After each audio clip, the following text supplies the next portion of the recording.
Cameras are happy.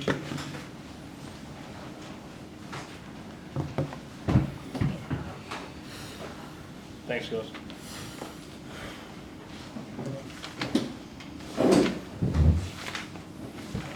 Yeah, could you give us a bit of an update on the front row situation, where everyone's at there? About, sorry? The front row situation with Taniela.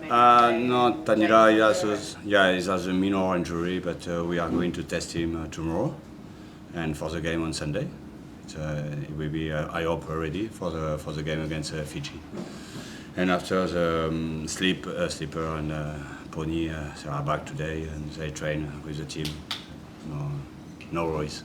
So they're available for selection? Yeah, of course. Yeah. When you get back to the pitch with about rugby with the main during the main session, you will be available.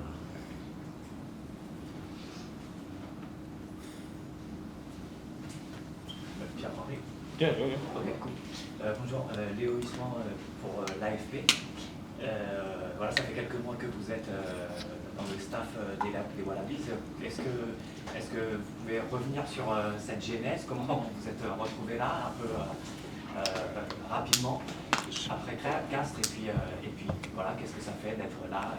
Je peux te répondre n'importe quoi parce qu'ils vont pas comprendre. Donc, voilà, exactement. Mais écoute, oui, ça a été rapide, très rapide, et ça se terminera à la fin de la Coupe du Monde. Donc j'en profite. Voilà, c'était un beau challenge, une belle opportunité qui s'est présentée. Après, j'ai passé quelques mois aussi en Australie. C'est un magnifique pays, un beau pays, mais très loin de mon Gers et de la France. Donc il me tarde aussi de retrouver mon département à la fin de la Coupe du Monde, alors le plus tard possible, mais il me tarde. Comment ça se passe là, voilà, il y a eu le Rugby Championship, mais vous débarquez quasiment. Là, ça fait un tout petit peu plus de temps que vous êtes là. Comment ça se passe? Le Rugby Championship, ça a été une compétition compliquée et très dure, puisque c'est des grosses équipes qu'on rencontre, que ce soit l'Afrique du Sud, l'Argentine ou la Nouvelle-Zélande. Mais je trouve qu'on progresse de semaine en semaine, et après on a fait un très bon match contre la Géorgie samedi. Mais on a un gros adversaire contre nous dimanche, les Fidji, donc voilà, on s'est préparé à faire le plus gros match possible. Qu'est-ce que Eddie Jones vous a demandé quand il est venu vous chercher? D'abord, vous étiez libre, ce qui était important. Mais qu'est-ce qu'il vous a demandé? Il m'a demandé de m'occuper de Rob Leota et de Carter Gordon, parce qu'ils étaient très jeunes. Et non, il m'a demandé aussi d'apporter sur le côté mentalité. Il connaît très bien le championnat français, Eddie. Il sait très bien aussi les matchs qui vont se disputer avant cette Coupe d'Europe, du monde, pardon. Ressemble beaucoup quand même au top 14, c'est-à-dire avec des matchs qui vont être très serrés et des affrontements devant qui vont être très durs, comme on peut avoir toutes les semaines en top 14. Carter, could you? Sorry. Carter, just last week, you played very deep, played a lot of the back, booted the ball a million times. Was that a tactic specific for that game against Georgia? What are you sort of expecting to do this week against Fiji? Presumably kicking the ball to them is not going to pay dividends from Australia. Secret. yeah, it's a secret. Last week, it was a little bit of our kicking plan. We wanted to play down there and play that territory, but yeah, we've definitely got some different systems in place. Do you like that sort of style of game? Because you've always been pretty much like in the front line, getting your fingers dirty. I like both. I mean, whatever the team needs, I'm happy to do. What was that experience like, a maiden World Cup outing? How are you heading into that game, and how do you think you went?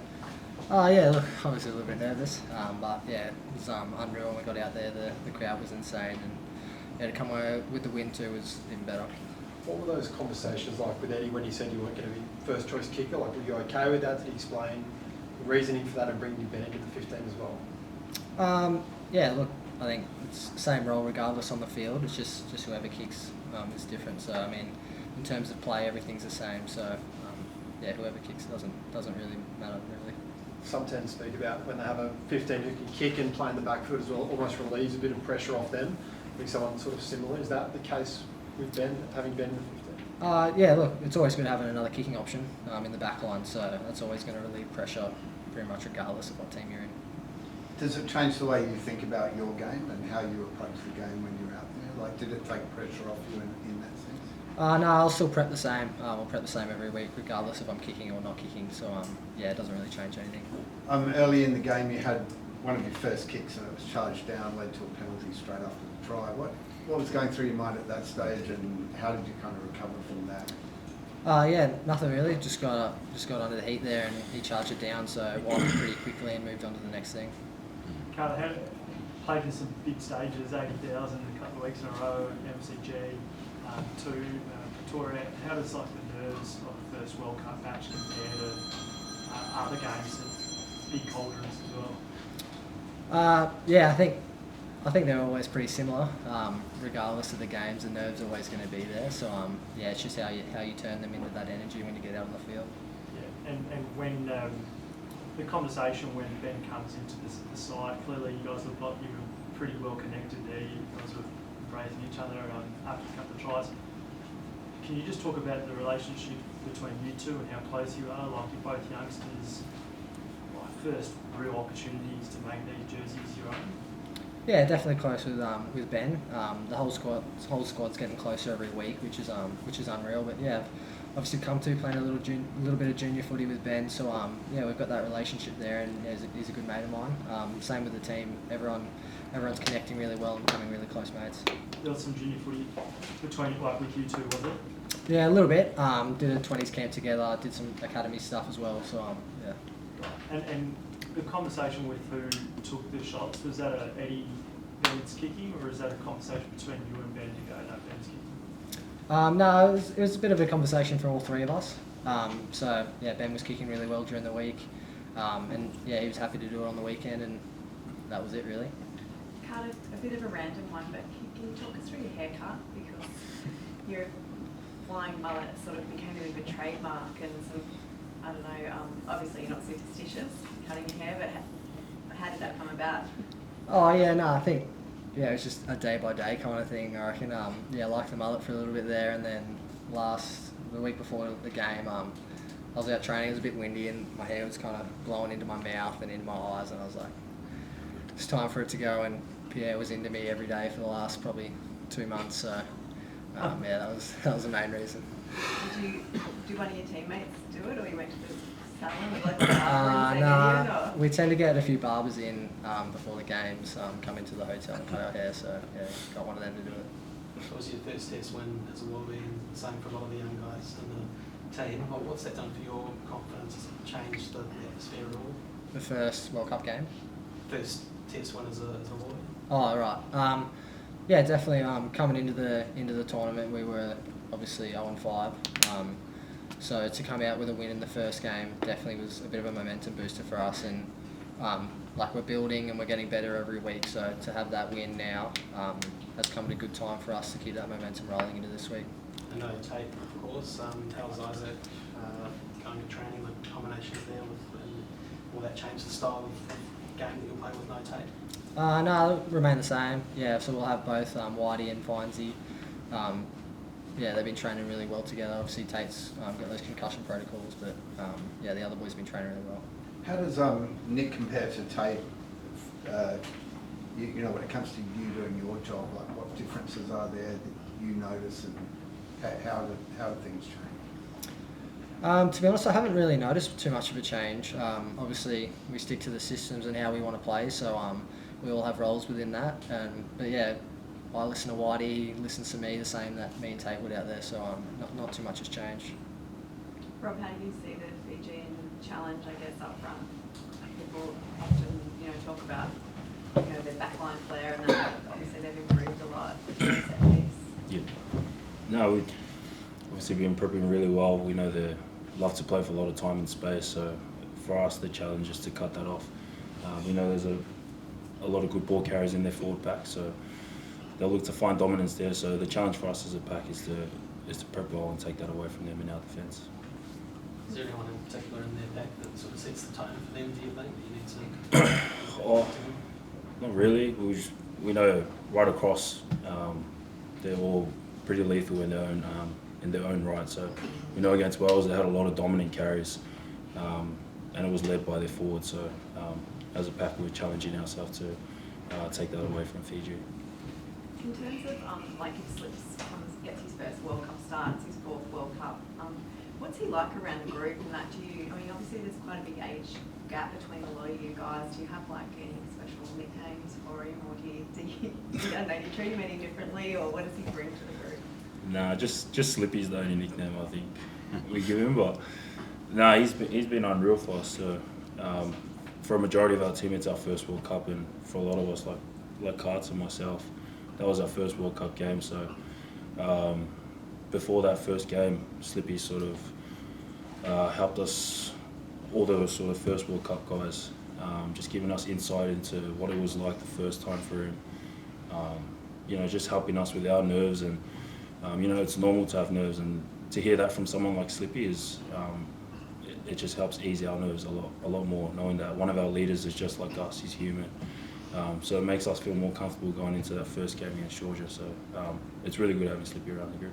So he kind of got around to each of you like in the lead up to the game or in the change room before? Or yeah, I think we had it about maybe the day before the game or 2 days before the game. We sort of had a group meeting. But yeah, Slippy's been getting around most of us just throughout the week, last week, just because the majority of us are playing our first game. So yeah, like I said, hearing it from one of our leaders, knowing that he's human as well, it's normal for us to feel that as well. And if Taniela can't play this weekend, is it a next man up mentality that, whoever comes in, I guess you're back for them to do the job, but I get it's a big blow. You played very well in these last few games. Yeah, 100%. It's definitely next man up for us. There's 33 in this team, and we know it's out of our control when things like that happens. So for us, our prep can't change.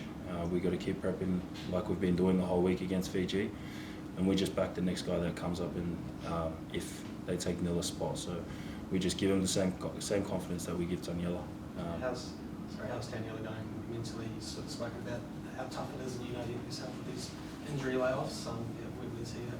Yeah, no, Taniela's in good spirits. I think he's been through, or I went through Achilles injury with him the past year, so I've been with him where it's been really tough. So for him, it's he's been there. So for us, it's just to give him that support. We just got to keep giving him good energy to hope that he's all right to get up for us against Fiji. Have this opportunity this weekend? Yeah, I think it's, for me, like obviously watching the last 3 World Cups at home, growing up from a kid to obviously now actually being at one. It's an unreal feeling to be here, but it's tricky not to get caught in that sort of bubble where you think, it's my first time. The most important thing for us now is taking each game, each week, and prioritising that. So for us, the most important game now is Fiji. We don't look any further than that. We just set our eyes on getting a result against Fiji. So it's definitely taking it day by day, but the next game up is always the most important game for us. Was it tough to stay the course in Melbourne, Rob, given the dominance of AFL down there, to stick to your rugby dreams with the hope that you might one day get to a World Cup? Yeah, a little bit, I guess. For me, growing up, I sort of thought Australian schoolboys was sort of the pinnacle. Didn't really see like Super Rugby or anything. So that transition going from schoolboy level to actually being in a professional system took me a bit to transition, because I was still obviously young and just had good guys around me at the club when I was coming up. But yeah, for sure, that challenge of AFL being huge there. I didn't really play it at school, so it was pretty much just club growing up. But then obviously the only comps we had was national comps, and then going to play against Queensland, New South Wales. But yeah, definitely challenging when AFL is the biggest sport down in Victoria. You're not getting any ideas to cut your hair, are you?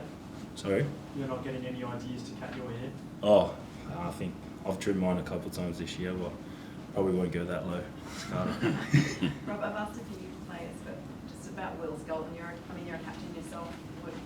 How do you find his captaincy, and what does he, I guess, offer in that regard? Yeah, I think the best thing about Will is I feel like he can really bring the team together. He's obviously played a lot in France, and obviously for me being young Samoan growing up and watching Will come up through Waratahs, you definitely remember those guys growing up, and then obviously having him back now for Wallabies and playing with him now, I feel like he's very experienced now playing in France. He's been one of the best players now.